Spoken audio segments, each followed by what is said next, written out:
Today we're going to tell you why Venice, Florida is so different from any city in Florida and what makes it so special. And we'll use John Nolan Park to do exactly that. So a lot of what makes Venice different from any other city in Florida is the way it was planned and a lot of the details that went into that planning, and that's what we're going to cover in this video. Let's go. So the first thing that makes Venice unique is the way it was designed, and we'll read a little bit of this quick. John Nolan, world-renowned city planner, designed the city of Venice so residents could work and relax in harmony with nature and with each other. You can see that a lot with all the parks throughout the area. A central business area, outlying farms, open green spaces, and a wide variety of housing choices helped create an environment for a balanced lifestyle. Then the rest kind of talks about how the apartment district, which we're in right now, was developed to make a little bit more options for living. The first sign as you enter the park is about John Nolan, and it's John Nolan Park. John Nolan was a renowned Harvard-educated city planner, was hired by the Brotherhood of Locomotive Engineers in 1926 to lay out a plan for the development of the city of Venice. And you really can see this throughout the city. The island is very walkable. That's our downtown. It's very walkable. There's a lot of different beautiful parks throughout. This is one of the parks. Then right in front of us here, it's another park with a playground. And just throughout the city, you can really see that his plan was a very, very well executed plan. So to take you back in time, in 1910, Bertha Honor Palmer, and you can see that in some of the south end of Sarasota, Palmer Ranch. So a lot of these names you're going to see sprinkled throughout this whole area. She acquired 140,000 acres. Could you imagine buying 140,000 acres nowadays of area land, which included most of Venice? And that's where this all began. Pretty magical. In 1911, the first Venice Railroad station at the intersection near St. Augustine and Nokomis Avenues are right in downtown Venice. Seaboard Airline Railway extends line to Venice, service to Venice ended in 1971. And the railroad station is still there to this day, not in the intersection of St. Augustine and Nokomis, but it's still here in Venice to this day. Now it's like a museum, and there are bus lines that go in and out of there, and the Legacy Trail, it's right next to it as well. So if you want to walk or bike, this is a great area to do it. The Legacy Trail actually goes up to Sarasota, and there's also a park there. Okay, now we're to 1925. Dr. Elby, that's another name you'll see in the area, especially I think in Nokomis, there's a Elby Farm. Dr. Elby recruited and hired John Nolan, Harvard University's nationally known city planner, to develop a town plan for the area. After Dr. Elby had held the land for about 9 weeks, he quintupled his $185,000 investment. Just think about those kinds of numbers, quintupling the money, but also $185,000, that's crazy, by selling what would become the city of Venice to the Brotherhood of Locomotive Engineers for $1 million.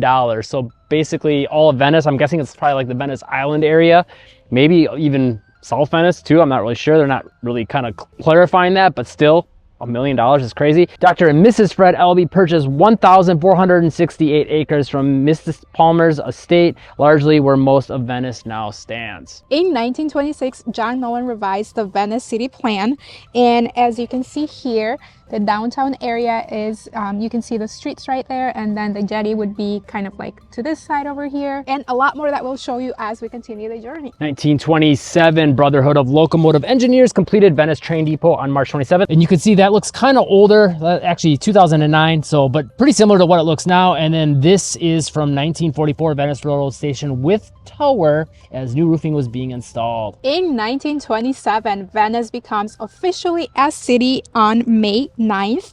And as you can see here in the picture, Venice News coverage of John W. Martin, governor of Florida, with W.B. Prenter, president of Brotherhood of Locomotive Engineers. Tamiami Trail, really weird name. Where did it come from? A lot of people ask that question. Well, here's your answer. 1928, Tamiami Trail opened from Tampa, to Miami.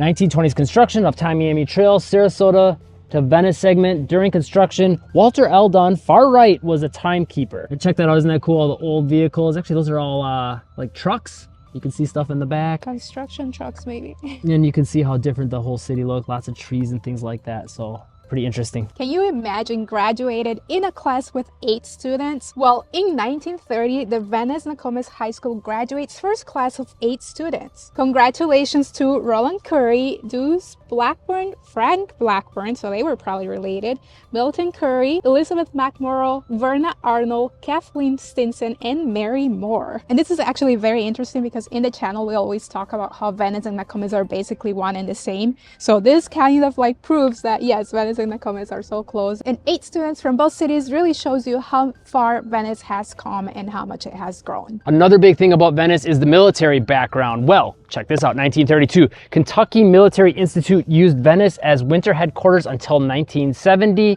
KMI cadets in front of building that housed faculty and younger cadets, originally known as Hotel Venice and later Casa de Venice in 1960. So check this out a little bit closer here. You can see, actually this building you can see on Tampa Avenue, and we've done some footage in there as well inside the KMI or the Kentucky Military Institute building. They kind of have like a historical part to it, but then there's some little shops and stuff in there too. So kind of see how they've converted that to keep the history there and show you a little bit of the roots of Venice, but at the same time do something a little more modern and still usable with it at the same time. Really cool building. 1937, and this is a big one. So the jetties, the Venice jetties, constructed with Works Progress Administration funds. And what makes the jetties so popular here in Venice and Nokomis, so there are two, one on the Venice side, one on the Nokomis side, is that you can catch beautiful sunsets there, but also you can see the manatees, dolphins, lots of different birds. You can fish there, you can see boats going by, people surf here all the time, and it's a really interesting area to catch the boat parade if you're in town during Christmas. 1942, another kind of big one because it's a big landmark on the whole Heritage Park walkway.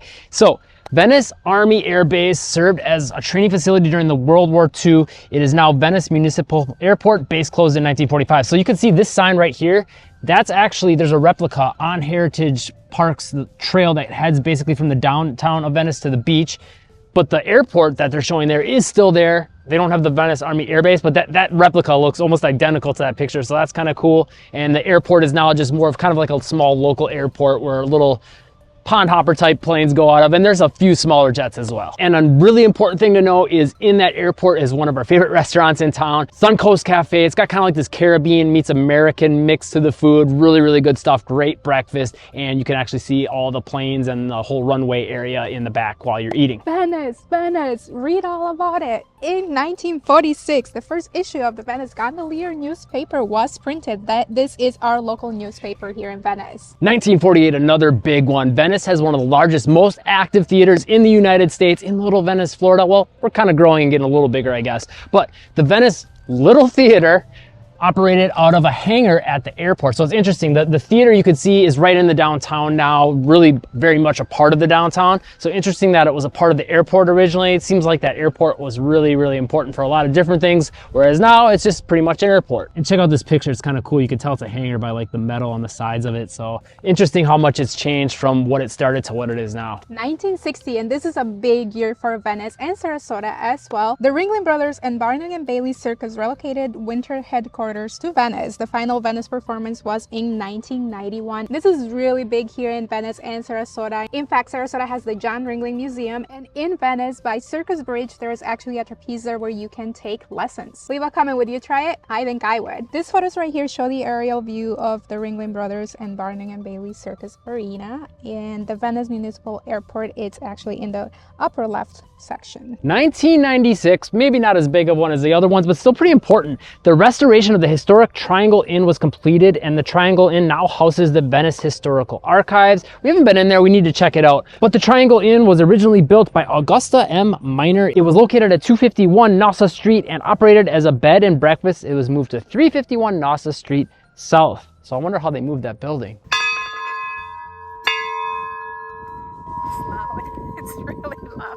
In 2003, the Venice train depot was restored and dedicated. In 2007, one of the more pleasant things about Venice, the Venetian Waterway Park adjoining Intracoastal Waterway was completed. So that's great that you have trails basically to bike or walk along the water and have some fresh air and get some good views. In 2010, we officially became a big deal. The John Nolan Plan of Venice Historic District was listed in the National Register of Historic Places, which I think it's pretty cool. As you can see, Venice, Florida is full of history and it's a beautiful area. If you're thinking about buying or selling a home in the area, make sure to call, text, or email our real estate team, 941-221-1897. Call or text anytime, whether you're looking to buy or sell in the next few days or the next few months. We'll always have your back. We hear from people all the time and we love it, and we want you to be one of those people. And if you want to know more about what it's like to live in Venice, Florida, make sure to subscribe and turn on all notifications and check out this video. It covers a little bit more about what it's like in today's day and age. Hit the like button and Live breezy.